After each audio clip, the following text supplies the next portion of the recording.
Before I tell you anything, just imagine this. You find the love of your life, you plan your future, you dream about marriage, and then one day she dies in an accident. That's how Ravin's story really begins. Ravin was deeply in love with a girl named Khushi. They met through a marriage website. At first, it was simple conversations, then phone calls, then late night talks. Slowly, they fell deeply in love. They had never even met properly in person, but their bond was pure and strong.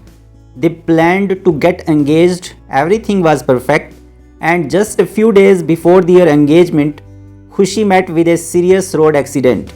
She did not survive.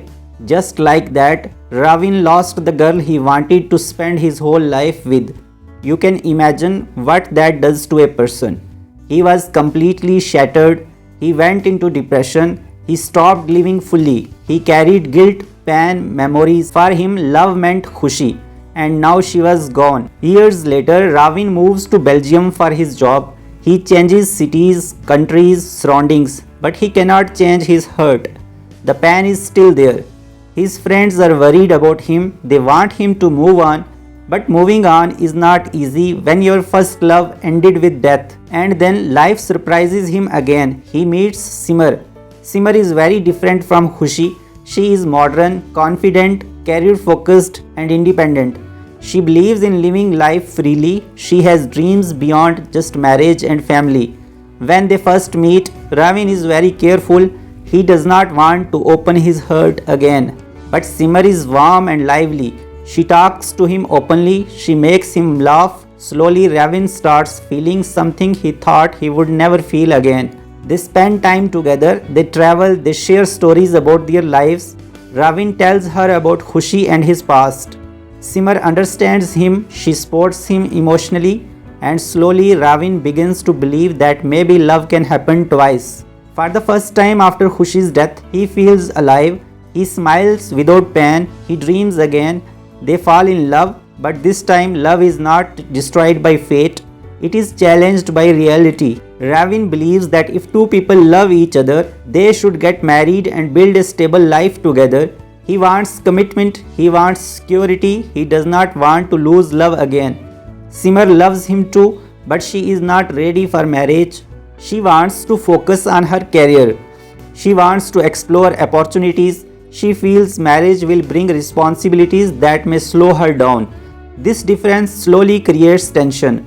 Ravin starts asking about their future. Simar starts feeling pressured. Ravin becomes emotionally dependent because he fears losing her. Simar begins to feel suffocated because she wants space. Small arguments become bigger fights.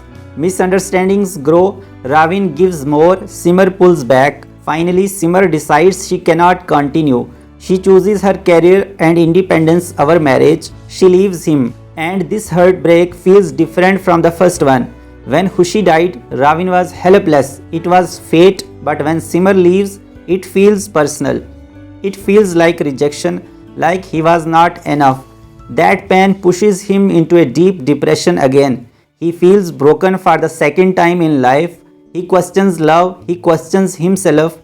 He wonders if loving deeply is his mistake. The title becomes very powerful here.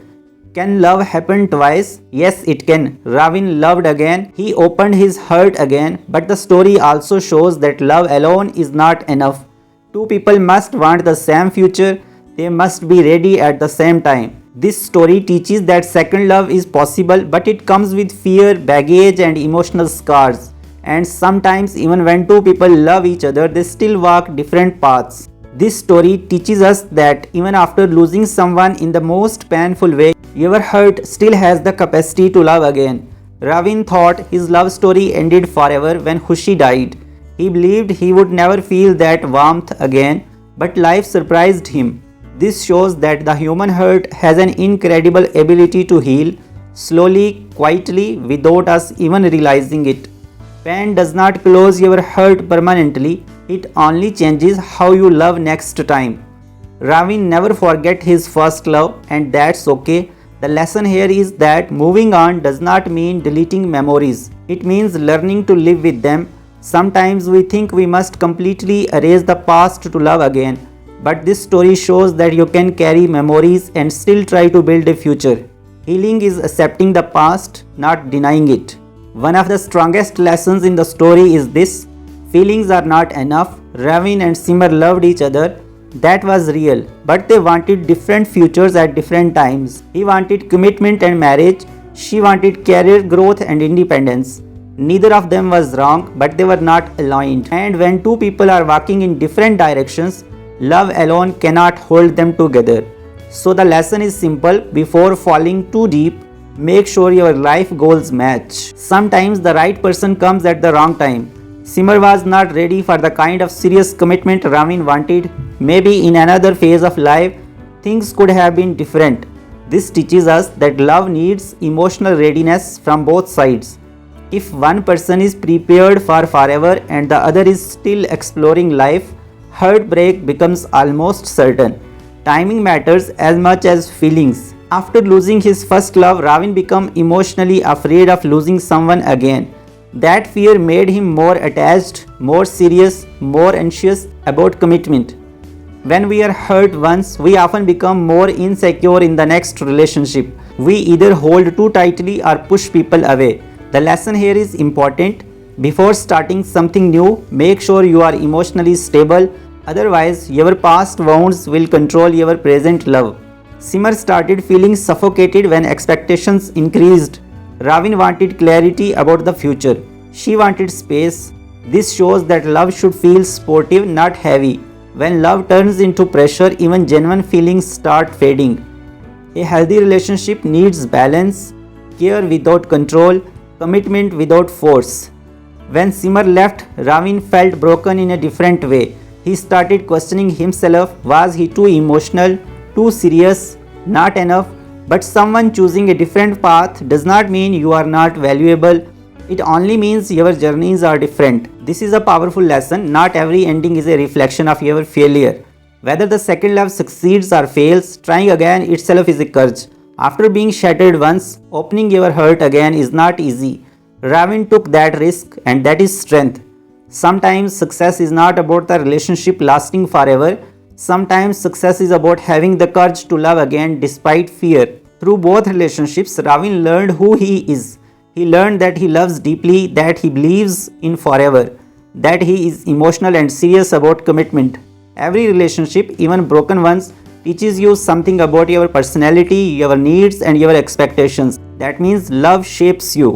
This story does not give a perfect ending, it gives reality, and that is the final lesson. Life will not always give you the ending you imagine, but every experience, even heartbreak, builds emotional depth. And maybe that's the real growth. If you enjoyed this summary, like, share, and follow for more honest book summaries. Next time I will bring another powerful novel. Thank you for watching.